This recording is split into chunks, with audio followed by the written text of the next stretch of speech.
Hello students, आज बात करते हैं हम डिस्प्लेसमेंट करंट की और जानते हैं कि डिस्प्लेसमेंट करंट क्या होता है। तो स्टूडेंट्स, मैक्सवेल ने ना एक्सपेरिमेंट कराया था अलग अलग डिवाइस के लिए, रेजिस्टर के लिए, इंडक्टर के लिए, और उसने ये देखा कि जो एम्पियर सर्कुटल लॉ था और जो केसीएल था, किरचॉफ्स लॉ, जंक्शन रूल, वो इन पे पास हो गया था। ठीक है, कैपेसिटर पे भी, सॉरी कैपेसिटर पे नहीं, रेसिस्टर पर और इंडक्टर पर। लेकिन जब उसने यही दोनों जो नियम है, ये जो रूल्स हैं, वो कैपेसिटर के लिए लगाए तो ये फेल हो गए। तो पहले तो हम ये देखते हैं कि कैसे फेल हुए, कि चोप्स केसीएल कैसे फेल हुआ। तो अगर हम इस मेटल की प्लेट की बात करें, तो ये बैटरी से जो करंट जा रहा है स्टूडेंट्स, वो कौन सा करंट जा रहा है? आईसी। आईसी का मतलब होगा कंडक्शन करंट। अब कंडक्शन करंट कौन सा होता है? जो इलेक्ट्रॉन के फ्लो की वजह से करंट जा रहा है। तो जो इलेक्ट्रॉन के फ्लो की वजह से जो करंट जा रहा है वो ये वाला जा रहा है, इधर ये पॉजिटिव टर्मिनल, ये नेगेटिव टर्मिनल। तो करंट कैसे जाएगा? पॉजिटिव टू नेगेटिव, ये कंडक्शन करंट हो गया, राइट। अब यहां से भी बाहर कौन सा आएगा? Conduction current. वापस कंडक्शन करंट क्या आ जाएगा? घूम करके आ जाएगा। अब अगर मैं कैपेसिटर की इस प्लेट की बात करूं, तो यहाँ पे कितना करंट आ रहा है? आईसी। और बाहर कितना जा रहा है? इधर यहाँ पर जीरो। तो यहाँ पे फेल हो गया। वो तो ये कहता है कि जितना इनकमिंग करंट है इक्वल टू उतना आउटगोइंग करंट होना चाहिए। चलिए, इस वाली मेटल की प्लेट के बारे में बात करते हैं, कैपेसिटर की। यहाँ से कितना करंट जा रहा है? आईसी। और आ कितना रहा है? Again zero. तो केसीएल फेल हो गया ना, क्योंकि यहाँ पे जितना करंट आ रहा है उतना ही जाना भी चाहिए था।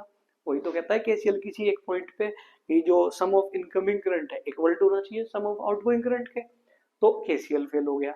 अब एम्पियर सर्कुटल लॉ को समझते हैं कि ये कैसे फेल हुआ है। यहाँ से तो आईसी करंट जा रहा है। अगर मैं सिर्फ इस पर्टिकुलर वायर की बात करूं, तो यहाँ से कितना करंट जा रहा है? आईसी। अब चूंकि करंट जा रहा है तो इसके आसपास क्या होगा? मैग्नेटिक फील्ड होगा। क्लियर। तो एम्पियर सर्कुटल लॉ लगाते हैं कि बीडीएल कितना होगा? Mu naught IC. पहली बात। अंदर की बात करें, अंदर कितना है कैपेसिटर के अंदर? अभी तक हमारे हिसाब से कोई करंट नहीं है। तो यहाँ से वापस एम्पियर सर्कुटल लॉ लगाते हैं। तो बीडीएल कितना हो जाएगा? Mu naught into zero. तो टोटल आंसर कितना आ जाएगा? जीरो।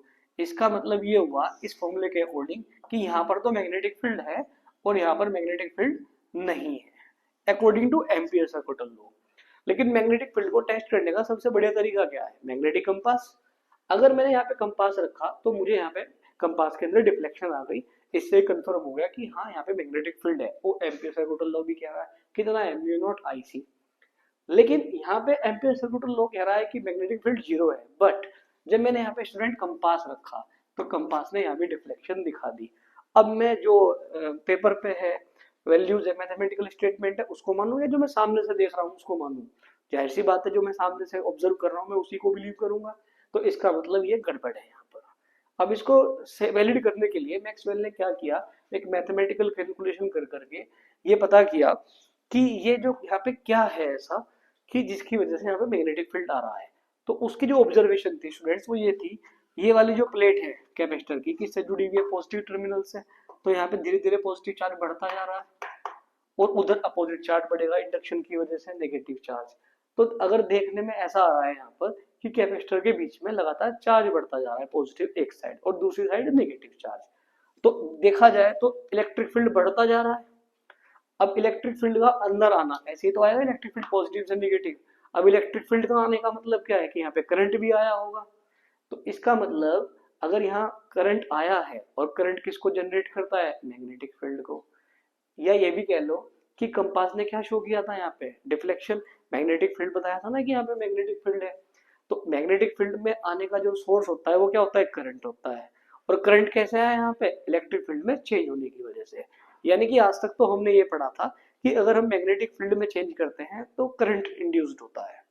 लेकिन यहाँ पे क्या हुआ? इलेक्ट्रिक फील्ड में चेंज किया कैपेसिटर की प्लेट के बीच में, और उसकी वजह से करंट आया, और इस करंट की वजह से, चेंजिंग करंट की वजह से यहाँ पे मैग्नेटिक फील्ड पैदा हुआ।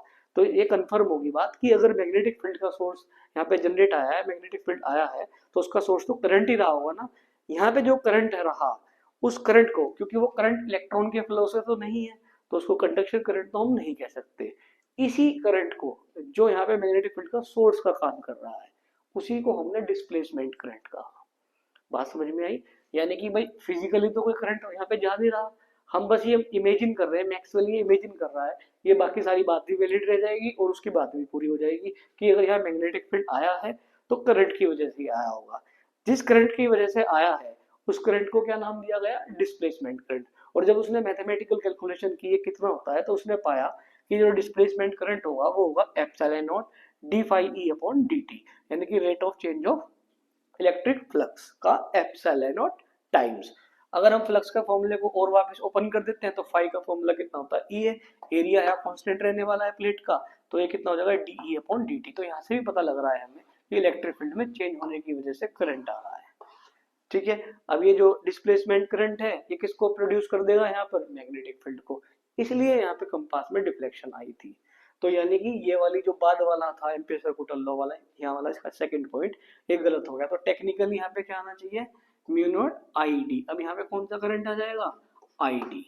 अब यहाँ पे क्या रख दिया हमने, आई डी। तो टोटल कितना आ गया यहाँ पे, बाहर वाले का आईसी और अंदर वाले का आईडी। तो आईसी प्लस आईडी, यानी कि अब आज के बाद एम्पियर सर्कुलर लॉ ऐसे दिखाई देगा। इसको क्या बोलते हैं हम, modified Ampere circular law, BDL equal to mu naught IC plus ID. Clear.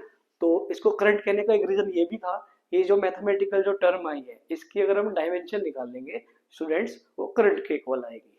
तो अगर क्योंकि ये डायमेंशन जो है करंट के इक्वल आ रही है, तो ये क्वांटिटी भी क्या रही होगी, करंट रही होगी। तो इसीलिए हमने इसको टर्म दिया डिस्प्लेसमेंट करंट, क्योंकि ये यहाँ से जो खिसक के आ रहा है, जो यहाँ से यहाँ तक डिस्प्लेस होके आ रहा है जो करंट, वही डिस्प्लेसमेंट करंट है।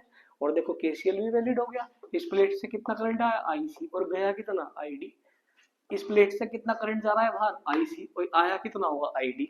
तो यानी कि कैपेसिटर की प्लेट के बीच में भी जो करंट है वो इलेक्ट्रॉन के फ्लो की वजह से तो है नहीं, ठीक है, इलेक्ट्रिक फील्ड के प्रोड्यूस होने की वजह से आया। तो उसी करंट को हमने कहा displacement current. Okay, thank you.